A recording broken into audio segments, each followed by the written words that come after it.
Ouais, et à bientôt. Tu veux un conseil de Dan, poser une question Q ou partager un point de vue sur les relations amoureuses? La hotline des gentilshommes est faite pour ça. C'est bien quand même, hein? Allez, c'est parti avec Connie, Dan et Pascal, le lundi soir, en direct sur Instagram et sur restless.com. Bonsoir à tous, bonsoir à toutes. On est toujours dans la hotline des gentilshommes. Alors on l'a compris. La hotline. Ce soir, le patron n'est pas avec nous. Ouais, c'est sans Pascal. Pascal travaille. Est occupé, exactement. Donc, voilà. Donc de toute manière, vous avez les meilleurs. On va pas se mentir. Hein. Voilà, Mitch est là, Connie est là. Voilà, Dan, je suis là aussi. Dan, l'homme le plus drôle. Et on a les invités. Et on a de l'Ouest. De l'Ouest. Oui, je sais pas. De l'Ouest parisien. Et on a les meilleurs invités ce soir. Donc on est ravis, on est trop contents d'être avec vous, chers amis. On n'aura plus personne la semaine prochaine, Dan. Chut, mais non, c'est faux. Et notre dernière invitée ce soir, c'est Victoria. Salut Victoria. Salut. Hello Victoria. Salut tout le monde. Alors Victoria, qu'est-ce que tu viens nous raconter? Ouais, alors donc moi je suis depuis quelques années masseuse à domicile par choix pour faire un peu ce que je veux dans les horaires en fait. Et comment dirais-je tu précises par choix parce qu'il y a des gens qui sont contraints d'être masseuses à domicile. Je pense qu'il y a des femmes, ouais, non mais Victoria, c'était une vieille blague pourrie, laisse tomber. Ok, oui, ok. Alors moi, c'est l'humour des proches, hein, sinon ça marche pas. Je vais pas y arriver. J'ai bien noté. Qu'est-ce que ça t'a fait découvrir ce changement de métier? Alors, beaucoup de choses, mais effectivement, la vision sur les hommes. Et beaucoup d'hommes, hein, parce que j'en vois beaucoup. Je vois des femmes aussi, mais je reçois surtout beaucoup d'hommes. Et étonnamment, j'ai une vision très, très positive des hommes. Alors peut-être parce que Étonnamment. Étonnamment, pourquoi? Parce que ceux que j'ai au téléphone et que je bloque, vous doutez bien que il y a quelques pervers en fait qui appellent, mais c'est le jeu, hein, et moi c'est mon, comment on appelle ça, mince, j'ai oublié, enfin c'est pas grave. Mon exutoire de les envoyer sur les roses pour être poli. Enfin, ça j'adore ça. Quand je tombe sur des pervers, vraiment j'adore ça au téléphone. Mais comment tu fais pour les reconnaître? Alors bon, déjà vous connaissez la phrase de Michel Audiard, les cons ça ose tout, c'est même à ça qu'on les reconnaît. Ouais. Bah c'est vraiment ça, hein. Vraiment ils sont bêtes à bouffer du foin, je veux dire, ils posent des questions tellement stupides que, enfin c'est même s'ils voulaient venir chez moi, ne serait-ce que pour m'envoyer sur les roses ou pour être poli, ils peuvent pas. Enfin je les démasque. Déjà j'ai 25 tu les démasques direct. Ouais. Mais j'ai 25 ans de commerce derrière moi, de formation, de management, donc déjà. Que ceci dit, il m'a fallu quand même quelques années avant de m'y faire et à ce travail-là, enfin au téléphone, hein, percevoir les gens. Mais non, les hommes, du coup, j'ai une image extrêmement positive parce que je reçois que des hommes. D'abord, beaucoup sont complexés, étonnamment.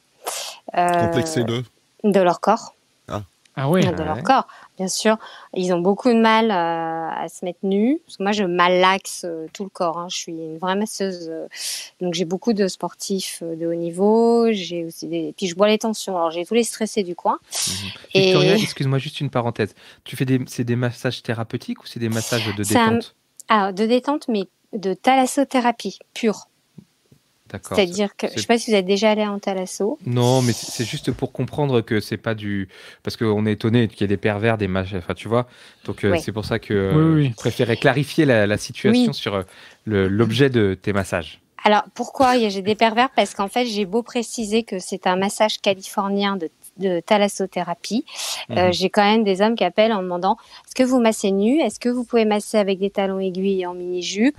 Est-ce qu'il est possible éventuellement d'avoir une sodomie après? Enfin, vous voyez. Le mec c'est lâche quoi. J'ai de tout. C'est incroyable. C'est à ça qu'on les reconnaît.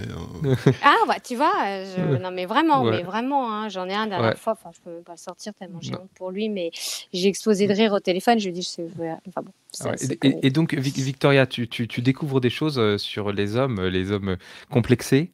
Oui, des hommes complexés, hommes... Alors, parce que tu as dit quand même, on a rigolé, hein, on a dit, étonnamment, ils sont comme ça. Qu'est-ce qui te surprend alors? Étonnamment, parce que moi, en fait, dans mon travail avant, moi, je rencontrais des hommes sur deux, des hommes qui venaient pour acheter des choses assez chères dans le luxe. Donc plutôt des hommes, oui, en effet, sur deux, voilà. Pas des hommes qui, déjà, moi, j'offre quelque chose à boire pour savoir. Déjà, non pas leur travail précis, mais si je dois masser plus le bas du dos, les trapèzes, je sais pas, moi, les bras, enfin, voilà. Donc déjà, je les mets à l'aise. Et en fait, je me suis rendu compte qu'ils ont besoin de ça. Ils sont pas du tout à l'aise au départ. Ils sont même impressionnés. Ensuite, moi, je rigole souvent sur le fait que quand je viens de manger, j'ai le ventre qui gonfle et je leur dis toujours, vous inquiétez pas, ça se voit à travers le t-shirt. Je vais accoucher dans la nuit, hein, mais en attendant, j'ai un bide énorme. Et systématiquement, ils me disent, ah mais regarde, moi, je suis absolument énorme, faut que je reprenne le sport, sans arrêt. J'ai très peu d'hommes qui sont vraiment bien dans leur peau, dans leur corps, dans leur vie amoureuse. Enfin, ils sont bien dans leur vie amoureuse, mais dans leur corps, non. Comment tu l'expliques ça? C'est hyper intéressant. Pourquoi ils sont... Alors, je pense que... Pourquoi ils sont tous complexés comme ça? Enfin, pourquoi nous sommes tous complexés? Parce que je m'inclus dedans... Bien sûr. Alors, comme disait Yann Piette, que j'écoute de temps en temps, assez souvent d'ailleurs. Et qu'on salue. Et qu'on embrasse. Oui, parce que je vous ai connu grâce à lui, accessoirement parlant. Oui. Merci Yann. Du coup, voilà. Comme pour les femmes, il suffit de voir les hommes. Vous allez avoir Chris Hemsworth en publicité, vous allez avoir Jake Gyllenhaal, vous allez avoir...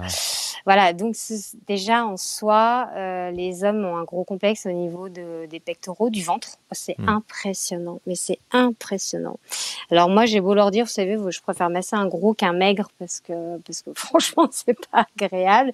Là, déjà, ça les met à l'aise. Puis je fais beaucoup d'humour aussi, hein. Donc ça les... parce qu'ils se mettent à nu. En fait, ils parlent beaucoup d'eux. Ils parlent beaucoup de leurs relations avec leurs épouses. Ils me parlent de choses. C'est du massage psychothérapie en plus. Presque, c'est trop bien, c'est trop bien quoi. Ah ouais, mais j'en ai qui viennent avec une bouteille de champagne régulièrement. Ouais, parce qu'en fait, ils me disent des fois, je paye plus cher et je reste une demi-heure à discuter avec toi tellement c'est agréable. Je m'envoie pas des fleurs, mais en fait, je ne juge personne. Parce qu'en fait, je me regarde dans une glace, j'ai peur, donc je ne juge personne. et je prends tout le monde comme il est. Mais vraiment, je pense que déjà ça se ressent. Donc en fait, moi, j'ai des hommes qui pleurent. C'est pas nous qui allons te dire le contraire sur ça. Ouais. Non, mais moi, j'ai des hommes qui pleurent. Il n'y a pas plus tard qu'il y a 15 jours, j'ai un homme qui s'est mis à pleurer, un homme d'affaires, un homme puissant, et qui s'est mis à pleurer. Vraiment, parce que c'était fini avec son ami et qu'il s'en remettait pas. Donc, il me demande des conseils. J'ai des hommes, alors beaucoup en amour. Hein. L'amour, c'est vraiment, quand je vous écoute depuis quelques temps déjà, c'est le moteur de la vie. Il n'y a rien à dire. L'amour, et c'est l'auteur de la vie, c'est ça qui fait qu'on va faire attention à soi, c'est ça qui fait qu'on vient voir des masseuses parce qu'on est célibataire et qu'on n'est pas bien et qu'on a besoin de contact. Après le premier confinement, j'ai eu un monde impressionnant puisque les hommes ont besoin de toucher comme les femmes, besoin de toucher, de discuter, de contact. C'est très intéressant cette question d'intimité parce que quelque part vous brisez l'intimité. Enfin, toi tu brises un peu l'intimité. Et du coup, en brisant l'intimité, est-ce que ça crée pas des liens qui pourraient devenir un peu extra-professionnels? C'est-à-dire, il y a des gens qui deviennent des amis ou voire même plus, quoi. Alors, c'est super intéressant. Voir des amours. Alors, c'est super. Les deux questions. Alors, donc je rebambine. C'est très intéressant. J'ai un client que je vois très régulièrement. Tous les 15 jours à midi et demi. Un certain Pascal. On l'embrasse. Il n'est pas avec nous ce soir, mais il va se reconnaître. Et en fait, c'est quelqu'un que j'aimerais... En fait, je raconte toute ma vie parce que je suis sûre que on se serait rencontrés autrement, on serait devenus des super amis. C'est quelqu'un, je bloque plus de temps avec lui parce que j'adore parler avec lui. Je lui raconte mes cuites de la veille, il sait comment gérer parce que moi, je me souviens d'un matin où mes massages duraient 2 heures tellement j'étais lente. Et je me suis dit, lui, c'est un sacré fêtard. Et il m'a dit, oui, il faut que tu manges un bout. Enfin, voilà, c'est quelqu'un qui... Voilà. Et après, alors, amant, non. Parce que déjà, il y a la barrière de... J'aime pas rencontrer quelqu'un de cette façon-là. Je trouve que c'est pas forcément... naturelle. En revanche, leur drague n'est... Alors ça, je ne la vois pas du tout. C'est mes meilleurs amis à qui j'envoie des messages qui me disent « Non, mais clairement, ce mec-là, tu lui plais. » Parce que moi, je ne la vois pas quand on me drague. En revanche, des fois, la drague... Toi, tu fermes la porte. Tu fermes la porte quand il te drague?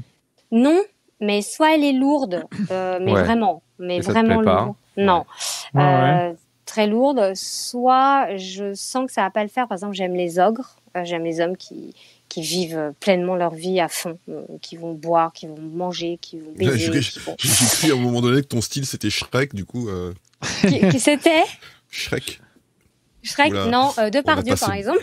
D'accord. Très très bon choix ça. C'est vrai que spécial, mais un certain type de beauté un peu spécial, quoi, on va dire. Non, c'est pas ça. C'est que, en fait, comme il se livre, je sais que c'est par exemple un homme qui va me draguer, qui va me dire, qui va me séduire, qui va tenter de me séduire et qui va me dire, où je vais savoir qu'il a une vie très saine sur le plan de la nourriture, de l'alcool. Non, mais ça va me saouler. Moi, je veux un mec qui, s'il veut vraiment, il faut qu'il mange, il faut qu'il commande 1 ou 2 bouteilles, même si au bout de 3 verres, je suis par terre. Mais il faut... Vous voyez ce que je veux dire quand je disais j'aime les ogres? Donc déjà... et du coup, ce monsieur-là, quand tu l'as en massage, comment il fait comment il ferait pour séduire alors qu'il est en slip? Alors déjà, il n'est pas en slip, j'ai masse nue parce que je malaxe les fesses, mais grave. J'ai aucun problème avec ça. Moi, je suis pas nue. Eux le sont. C'est pour ça qu'ils se mettent à nu psychologiquement et qu'ils parlent. Donc déjà, c'est vraiment pas sensuel mon massage. En plus, quand j'y pense, des fois, je fais mal. C'est horrible. Ils reviennent. Non, pour me séduire, je reçois des messages comme dernier message que j'ai reçu pas plus tard qu'il y a 10 jours, c'était je me suis fait violence pour pas venir te voir. Allez, j'ai pas compris le message, donc j'ai montré à mon meilleur ami qui m'a dit clairement il aimerait vraiment te revoir et peut-être qu'il. Et il ose pas quoi. Ouais, enfin il ose pas.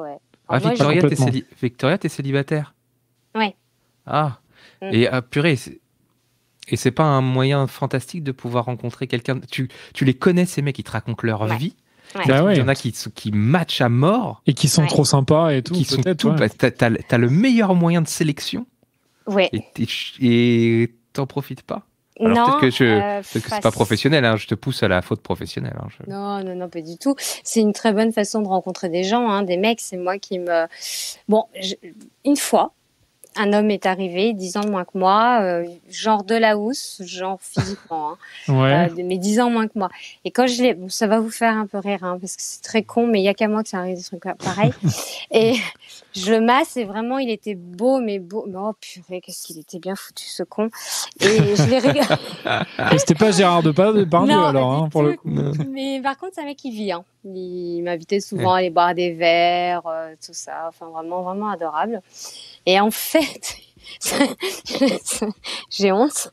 Vous avez vu la série Friends? Vous connaissez? Ouais, évidemment. Vous voyez Phoebe, quand elle se fait virer, vous savez pourquoi elle se fait virer en tant que masseuse? Vous vous souvenez de ça? Non. Oui. Non. Ouais. Qui a dit oui? Oui, mais vas-y, raconte. Bon, en fait, donc je vais raconter donc je le masse et vraiment, ça fait... Vous savez, c'est comme quand vous allez voir un gynécologue qui est beau comme un dieu. C'est super, c'est agréable. C'est horrible. C'est génial. Ça m'est déjà arrivé, c'est horrible. Et là, là, c'est pareil. J'étais, mais alors, dans un état. Bon, bref. Et puis, t'as vraiment fait ça? Non, mais, vas-y, Victoria, attends, je t'explique. En fait, je repense à Phoebe, et là, j'explose de rire. Et il me dit, pourquoi tu rigoles? Je lui dis, tu connais Friends? Et là, il se retourne, il fait, si tu me mords, je te jure. Mais j'étais à 2 doigts. Mais encore, j'ai dit, ça matchait bien, en tout cas, avec lui, mais il est casé, il est sympa, c'est pas très grave, ça. Je suis pour la paix des ménages. Donc, non. Et du coup, donc, Victoria, comment tu fais la limite entre le pro et le perso, là? Parce que là, si tu vois passer des sucres d'orge, ça doit être difficile, des fois. C'est vrai que c'est pas fait. Alors, comment dirais-je, je me dis déjà, il faut que mon massage soit parfait. Il a quand même payé 150 €, le pauvre. Il faut vraiment que mon massage soit bon, quoi. Donc, il faut que ce soit professionnel jusqu'au bout. Et en fait, c'est plus après la séduction, si vous voulez. C'est plus dans ce qu'on appelle le social time, je n'aime pas trop anglicisme, mais voilà, le moment où j'offre. Et là, ils sont. J'ai même des gens du gouvernement, enfin des gens de l'ombre, qui viennent, qui me parlent, qui me séduisent aussi, un peu comme ça, parce qu'on a ma visite politique, admettons, et qui vont m'inviter au restaurant, qui vont. Mais enfin, qu'est-ce qu'ils sont longs à la détente aussi, des fois, purée. Quoi? Ils mettent 2 mois à vous inviter au restaurant. Tes clients Attends, comment ça? Tes clients t'invitent au restaurant en plus? Oui, régulièrement, restaurant, boire un verre, avec du champagne. Et oui. Mais excuse-moi, mais il n'y a pas un mélange des genres là? Il n'y a pas un truc un peu bizarre, quoi? Je crois qu'ils me voient vraiment soit comme une personne avec qui ils aiment bien parler, vraiment, et qui ils passent un bon moment. Au final, le massage, c'est presque un prétexte par moment. Ouais. Moi, j'ai l'impression, oui. Par moment, j'ai l'impression que c'est un prétexte. Enfin, un prétexte, je m'entends. C'est-à-dire que le massage serait nul, qu'il viendrait quand même me voir, je pense. Mais j'arrive à compartimenter, mais peut-être parce que j'ai jamais trouvé non plus une personne, un homme qui pourrait me plaire. Il y a toujours quelque chose qui me bloque. Soit ils ont pas, j'ai pas de critères, hein. À part les bons vivants, voilà, les ogres, mais ils ne sont pas comme ça. Il y en a pas un seul comme ça. Donc les mecs trop timides, c'est pas trop pour toi, quoi. Trop timides et qui boivent pas et. Ah ouais, non, le pauvre. Ça c'est vraiment. Non, mais les timides, je limite, pas, tu peux les dévergonder un peu, quoi. Tu peux les chauffer. Leur dire allez, on va au resto, allez, on va se bourrer la gueule maintenant. Non, mais moi je sais d'un mec qui était. Vous voyez Jeff Goldblum, le même genre de mec. Bon, vraiment, là, déjà, c'est pareil. Grand le mec, brun. Il ressemble à Connie, je trouve, Jeff Goldblum. Il ressemble à Connie, je trouve. Non, genre, ça n'a rien à voir. Si, c'est la même. Non, moi, je ressemble à Brad Pitt quand il était jeune. Non, c'était pas ça? Je crois que Jeff Goldblum. Le bide. Alain Deloin, ouais, c'est ça. Alain Deloin. Non, mais ce mec-là, par exemple, il voulait même pas prendre de verre juste avant, enfin, donc un café ou un jus de fruits, ou même après, et c'est peut-être la 5e fois qu'il a accepté de prendre quelque chose à boire, mais alors il était d'une pudeur absolument énorme. Et c'est bien, je crois, 2 ans après, qu'un jour il m'a appelé, il était super cool, rien à voir. Je sais pas il s'est détendu du slip, ça allait beaucoup mieux et il était beaucoup plus cool. Mais et là, vous êtes pécho. Ouais, voilà, Victoria. Pour terminer un peu là-dessus, tu n'as jamais franchi le pas avec un client. La ligne rouge. Pas encore. Jamais. Non, pas encore. Pas encore. Pas encore. Regarde, Dan, il est en train de chercher ton site sur Internet. Dan, qu'est-ce qui te ferait changer la vie, justement? S'il y a le vrai Gérard qui arrive? Non, surtout pas. Non, alors moi, j'ai toujours, quand j'écoute les personnes qui recherchent, que ce soit sur des sites, qui recherchent quelqu'un, une relation. Ouais. Vraiment, je pense sincèrement que ça se fait naturellement, ces choses-là, en fait. Il y a quelque chose qui se passe. Et c'est pas une question de physique ou d'intellect ou c'est une osmose, une alchimie, oui. Je suis convaincue que c'est comme ça que ça se passe dans la vraie vie. Enfin, moi, tous les mecs que j'ai arrêté de compter à 200, donc je pense que j'ai une petite expérience à ce niveau-là. Mais sincèrement, c'est vraiment une question de feeling. Il n'y a pas de je veux que tu sois comme ça, moi je suis comme ça. On s'en branle. Enfin, moi, j'adore. Et tu penses que ton dispositif, entre guillemets, le fait de donner des massages, bloque ce feeling? C'est-à-dire qu'avec le fait de donner des massages, c'est le... Ouais, okay. Je pense, parce que du coup, moi, j'ai ce côté, comme ils sont nus en plus, j'arrive pas à expliquer pourquoi, mais voilà, je compartimente, quoi. Et j'ai beaucoup de mal quand je me fais draguer. Déjà, je la vois pas du tout. Et quand j'en suis consciente, quand ils me le disent clairement, parce que j'ai quelqu'un un jour qui m'envoie mais je suis obligée de bloquer parce qu'ils deviennent très insistants. Ils ne veulent plus de massage, ils veulent vraiment une relation et ils sont très... parce qu'à force de me connaître, moi, comme je parle beaucoup pour les mettre à l'aise, ils se rendent compte que je suis la perfection personnifiée et c'est problématique. Ah oui, ça doit être un gros problème. Je rigole, mais comme je fais rire, comme je suis pas trop laide quand je suis maquillée, bien évidemment, comme... Et que tu leur fais du bien. et que je leur fais du bien. En plus, ils doivent se... Non, mais voilà, attends, mais je m'attends à ce que le mec, le jour où je sors avec, il va me dire, tu me fais un massage, ma chérie? Non, c'est bon, j'en ai fait 5 dans la journée, c'est bon. Donc... la vieille blague. Maintenant, c'est toi qui vas me faire un massage. C'est ça que tu peux lui dire. Exactement. Excellent. Eh ben, merci beaucoup, Victoria. Tu nous tiens au courant. Oui. D'accord. Puis écoute, si jamais tu franchis la ligne rouge, tu nous appelles direct. Voilà, tu nous appelles le soir même. Et tu demandes Dan. Et, voilà. Et tu demandes Mitch. Non, mais maintenant, voilà, si tu as des dossiers que tu nous as pas encore sortis là dans la hotline, je t'invite à rester avec nous et à nous raconter tout ça dans quelques minutes dans On refait le Mitch, avec Mitch qui anime ça demain de maître. Ouais. Et voilà. Ouais. Merci beaucoup. Merci en tout cas pour ton temps. Merci. Merci beaucoup, merci à tous, merci à toutes. Merci de nous avoir écoutés ce soir. Ouais, c'était la hotline des gentilshommes, notre libre antenne où vous pouvez venir vous exprimer, vous pouvez venir tout raconter. On se retrouve, vous pouvez nous retrouver sur Tipeee, vous pouvez nous retrouver si vous êtes tipeur sur le Discord des gentilshommes. Ouais, et puis il y en a certains que vous pouvez retrouver sur les apps de rencontre. Je ne citerai pas de nom évidemment pour Mitch et pour Connie. Quand il va balancer personne, c'est que c'est pour lui. N'oubliez pas ça. non, mais je ne veux pas citer ceux qui sont éventuellement en couple. Oui, qui pourraient, ça pourrait avoir un impact sur un mariage. Oui. Exactement. Donc je préfère ne rien dire. Et vous pouvez nous retrouver aussi sur le podcast habituel et puis sur Réponse de mec qui sort bientôt. Qui arrive bientôt, Réponse de mec, Réponse de meuf. Restez à l'écoute, on vous embrasse fort. À très vite. À bientôt. Bonne soirée, ciao. Juste un truc avant de se quitter, Nina nous a donné 15 € sur c'est incroyable. Nina, on t'embrasse fort. Merci Nina. Nina, t'es la meilleure, on t'embrasse. Et retrouve-nous dans On refait le Mitch. Allez, bisous. Ciao. Bisous, salut. Ciao. C'était la hotline des gentilshommes. Si toi aussi tu veux participer, envoie un DM sur Insta. Et si t'as aimé, partage cet épisode autour de toi.